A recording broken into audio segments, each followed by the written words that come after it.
আজকে আমরা দেখব কিভাবে হচ্ছে যে ডেলকো আইসপি বিলিং সফটওয়্যারের সাথে এসএমএস প্যানেলে কানেকশনটা করবেন এপিআই এর মাধ্যমে। সফটওয়্যার লগ ইন করা অবস্থায় আমরা ড্যাশবোর্ডে এখন আছি। তো এখানে একটা লক্ষ্য করবেন, যদি আপনার এপিআই কানেকশন না থাকে তাহলে আপনার এসএমএস ব্যালেন্সে এখানে এপিআই এরর লেখাটা শো করবে। তো এটা রিসেলার প্যানেল এবং কি সুপার অ্যাডমিন সব প্যানেলে একই রকমই এপিআই অ্যাড করার সিস্টেমটা একই রকম। তো আমরা হচ্ছে যে চলে যাচ্ছি এখন সেটিং অপশন থেকে এসএমএস সেট আপ মেনুতে। এই অপশানে আসার পরে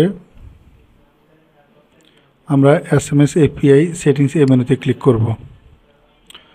তো এখানে ক্লিক করার পরে এখানে পূর্বে একটা ডাটা আছে, এটা আমি রিমুভ করে দিলাম। এখানে আমাদের কিছু ডাটা দিতে হবে, এপিআই কি, সিক্রেট কি, masking ID, client ID, status.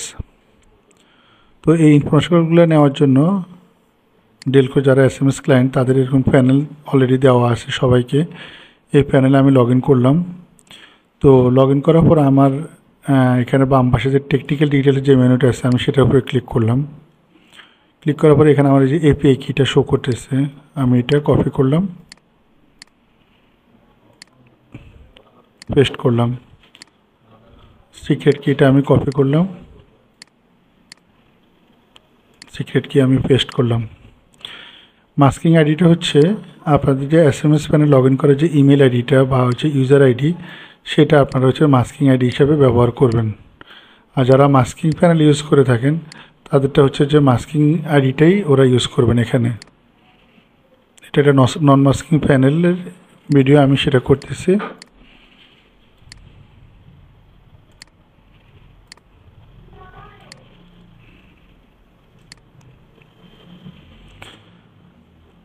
Client আইডিটাও আমি সেম ব্যবহার করব, এটা অ্যাক্টিভ থাকবে। আমি আপডেট সেটিং ক্লিক করলাম।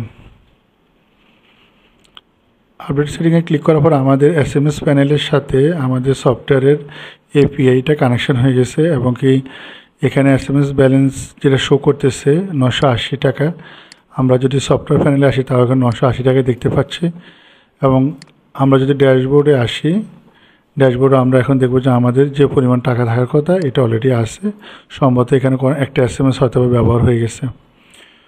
তো এই ভিডিওতে আমরা দেখলাম কীভাবে হচ্ছে যে ডেলকো বিলিং আইসপি সফটওয়্যারের সাথে এসএমএস প্যানেলের এপিআই কানেকশনের মাধ্যমে আপনারা এসএমএস অটোমেটিক ক্লায়েন্টের কাছে পাঠাবেন। সবাইকে ধন্যবাদ।